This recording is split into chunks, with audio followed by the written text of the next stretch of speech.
Football তো কেবল চারকোনা মাঠের কোনো খেলা নয়, এটি আসলে সবুজ ক্যানভাসে বুনে যাওয়া এক নান্দনিক কবিতা।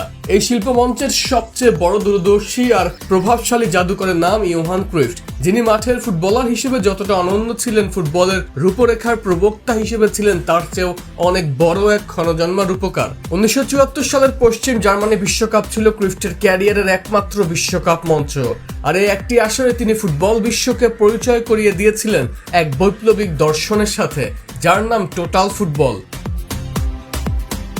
ডাচ কোচ রিনাস মিশেলসের এই কৌশলের মূল চালিকা শক্তি বা মাঠের আসল জেনারেল ছিলেন অধিনায়ক ক্রুইফ নিজেই। এই কৌশলে মাঠে কোনো খেলোয়াড়ের পজিশন নির্দিষ্ট ছিল না। ক্রুইফ নিজে খেলতেন একটি ফ্রি রোল বা মুক্ত পাখির মতো। কখনো মাঝমাঠ থেকে খেলা নিয়ন্ত্রণ করতেন, কখনো উইং দিয়ে ডিফেন্স চূর্ণ করতেন, আবার কখনো স্ট্রাইকার হিসেবে বক্সে ঢুকে গোল করতেন।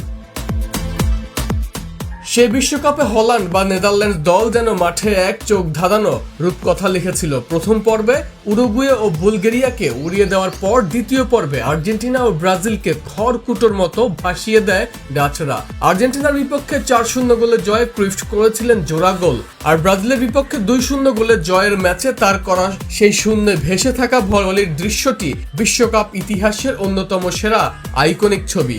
এই টুর্নামেন্টেই তিনি বিশ্বকে দেখান তার সিগনেচার ড্রিবলিং ক্রুইফ টার্ন, যা ডিফেন্ডারদের বোকা বানানোর এক চিরন্তন শিল্পের রূপ নেয়। ফাইনালে নেদারল্যান্ডসের মুখোমুখি হয় স্বাগতিক পশ্চিম জার্মানি।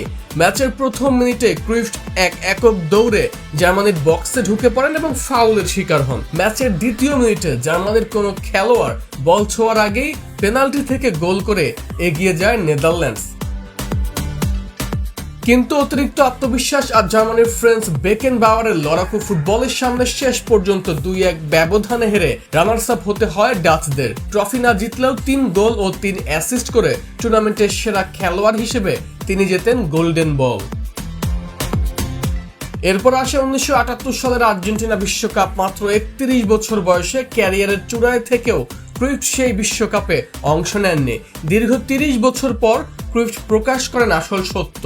বিশ্বকাপের ঠিক আগে বার্সেলোনায় তার পরিবার এক মারাত্মক অপহরণ চেষ্টার শিকার হয়েছিল। রাইফেল মাথায় ধরে তাদের বেঁধে রাখা হয়েছিল। এই মানসিক ট্রমা ও পরিবারের নিরাপত্তার কথা ভেবেই তিনি আর্জেন্টিনার বিমানে চড়েননি। ক্রুইফবিহীন নেদারল্যান্ডস সেবারও ফাইনালে হেরে রানার্স আপ হয়। ইয়োহান ক্রুইফ ফুটবল ইতিহাসের সেই বিরল মহানায়ক, যিনি ট্রফি না জিতেও বিশ্বকাপকে চিরতরে বদলে দিয়েছিলেন। 1974 বিশ্বকাপে তার সেই কমলা রঙের 14 নম্বর জার্সি আজও ফুটবল প্রেমীদের কাছে রোমান্টিকতার শেষ কথা। তিনি প্রমাণ করেছিলেন ফুটবলে জেতার চেয়ে সুন্দর খেলে মানুষের মনে দাগ কেটে যাওয়াটা কোনো অংশে কম নয়।